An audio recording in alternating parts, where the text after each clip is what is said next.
Little House on the Prairie series by Laura Ingalls Wilder. Book 6, The Long Winter. Chapter 2, An Errand to Town. One morning in September, the grass was white with frost. It was only a light frost that melted as soon as sunshine touched it. It was gone when Laura looked out at the bright morning. But at breakfast, Pa said that such an early frost was surprising. "Will it hurt the hay?" Laura asked him. And he said, "No, no. Such a light frost will only make it dry faster when it's cut. But I'd better get a hustle on, for it won't be long now till it's too late to make hay." He was hustling so fast that afternoon that he hardly stopped to drink when Laura brought him the water jug. He was mowing in Big Slough. "You cover it up, Half Pint," he said, handing back the jug. "I'm bound and determined to get this patch mowed before sundown." He chirruped to Sam and David, and they started again, drawing the whirring machine. Then suddenly the machine gave a clattering kind of yelp, and Pa said, "Whoa!" Laura hurried to see what had happened. Pa was looking at the cutter bar. There was a gap in the row of bright steel points. The cutter bar had lost one of its teeth. Pa picked up the pieces, but they could not be mended. "There's no help for it," Pa said. "It means buying another section." There was nothing to say to that. Pa thought a minute and said, "Laura, I wish you'd go to town and get it. I don't want to lose the time. I can keep on mowing after a fashion while you're gone. Be as quick as you can. Ma will give you the 5 cents to pay for it. Buy it at Fuller's Hardware." "Yes, Pa," Laura said. She dreaded going to town because so many people were there. She was not exactly afraid, but strange eyes looking at her made her uncomfortable. She had a clean calico dress to wear, and she had shoes. While she hurried to the house, she thought that Ma might let her wear her Sunday hair ribbon and perhaps Mary's freshly ironed sunbonnet. "I have to go to town, Ma," she said, rushing in breathless. Carrie and Mary listened while she explained, and even Grace looked up at her with big, sober blue eyes. "I will go with you to keep you company," Carrie volunteered. "Oh, can she, Ma?" Laura asked. "If she can be ready as soon as you are," Ma gave permission. Quickly, they changed to fresh dresses and put on their stockings and shoes. But Ma saw no reason for hair ribbons on a weekday, and she said Laura must wear her own sunbonnet. "It would be fresher," Ma said, "if you took care to keep it so." Laura's bonnet was limp from hanging down her back, and the strings were limp too. But that was Laura's own fault. Ma gave her 5 cents from Pa's pocketbook, and with Carrie, she hurried away toward town.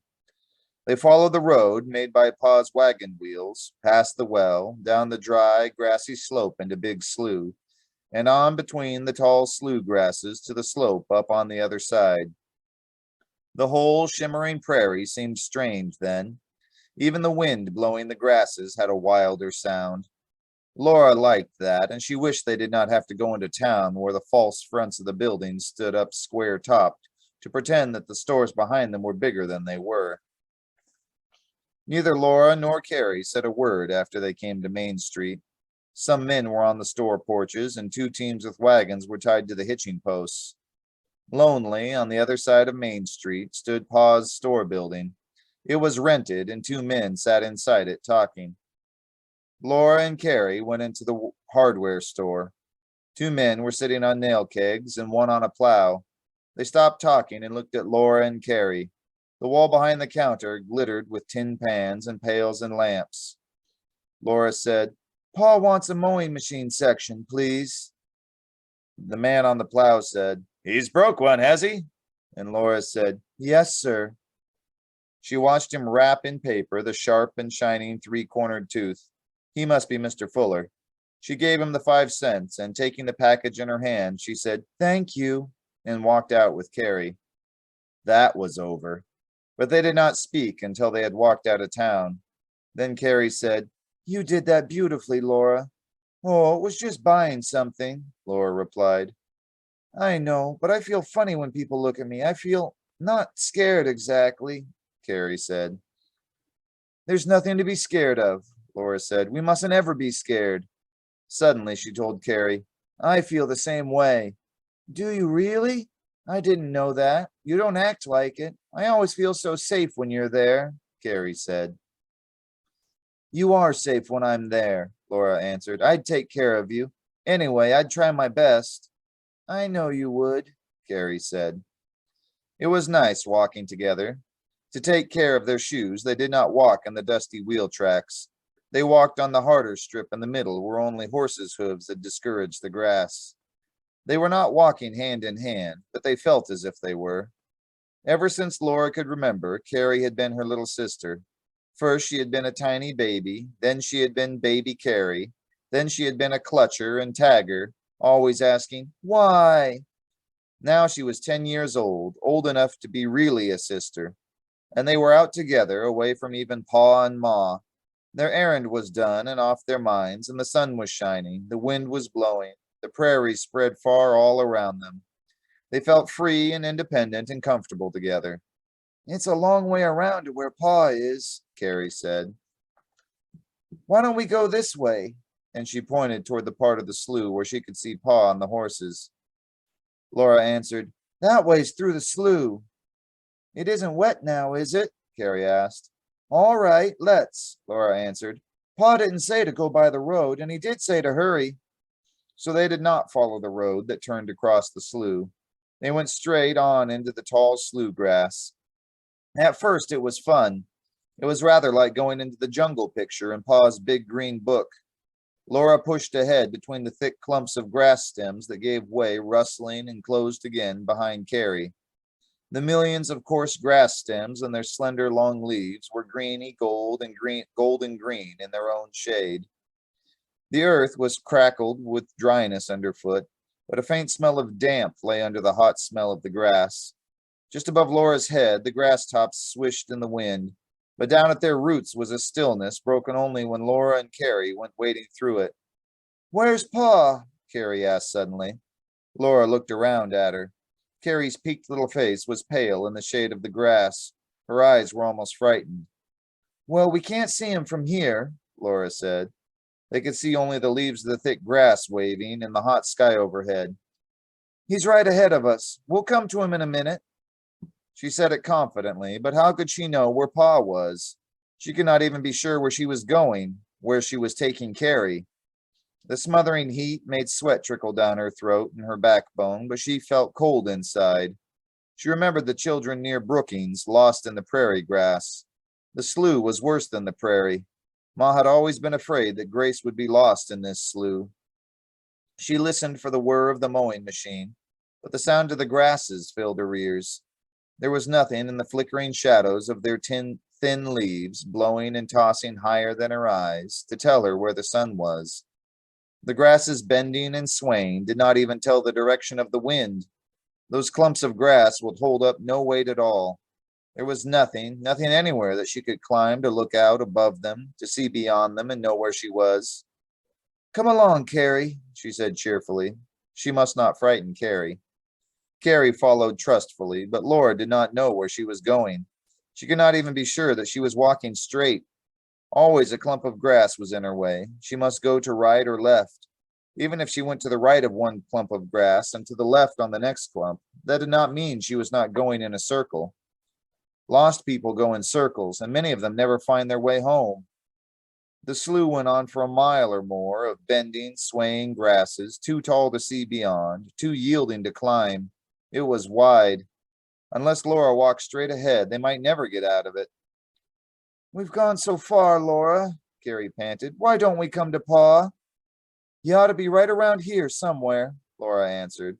She could not follow their own trail back to the safe road.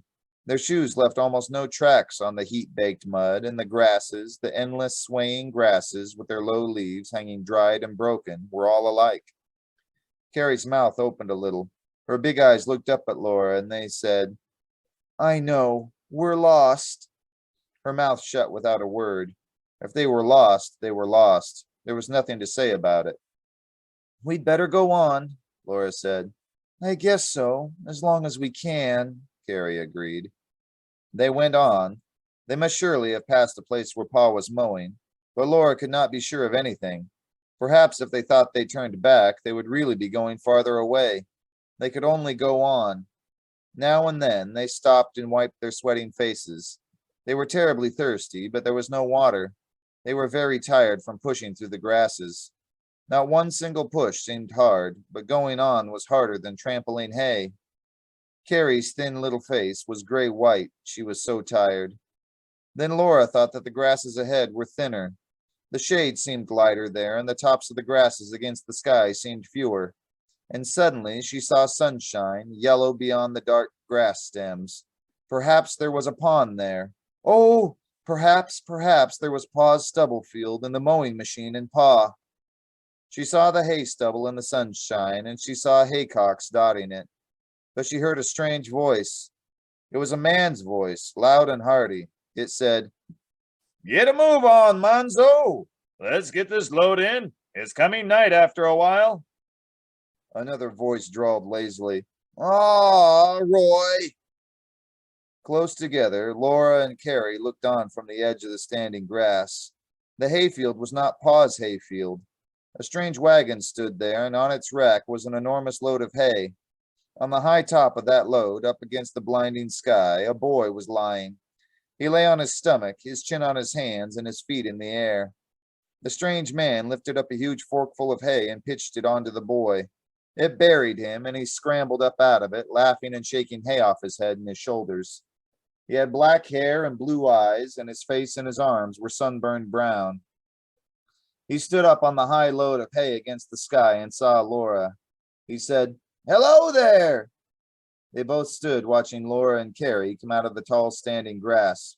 Like rabbits, Laura thought. She wanted to turn and run back into hiding. "I thought Pa was here," she said, while Carrie stood small and still behind her. The man said, "We haven't seen anybody around here. Who's your pa?" The boy told him, "Mr. Ingalls, isn't he?" He asked Laura. He was still looking at her. "Yes," she said, and she looked at the horses hitched to the wagon. She had seen those beautiful brown horses before, their haunches gleaming in the sun and the black manes glossy on their glossy necks. They were the Wilder boys' horses. The man and the boy must be the Wilder brothers. "I can see him from here. He's just over there," the boy said. Laura looked up and saw him pointing. His blue eyes twinkled down at her as if he had known her a long time. "Thank you," Laura said primly, and she and Carrie walked away along the road that the Morgan team and the wagon had broken through the slough grass. "Whoa," Pa said when he saw them. "Whew," he said, taking off his hat and wiping the sweat from his forehead. Laura gave him the mowing machine section, and she and Carrie watched while he opened the toolbox, took the cutter bar from the machine, and knocked out the broken section. He set the new one in its place and hammered down the rivets to hold it. "There," he said. "Tell your ma I'll be late for supper. I'm going to finish cutting this piece." The mowing machine was humming steadily when Laura and Carrie went on toward the shanty. "Were you much scared, Laura?" Carrie asked. "Well, some, but all's well that ends well," Laura said. "It was my fault. I wanted to go that way," said Carrie. "It was my fault because I'm older," Laura said. "But we've learned a lesson. I guess we'll stay on the road after this." "Are you going to tell Ma and Pa?" Carrie timidly asked. "We have to if they ask us," said Laura.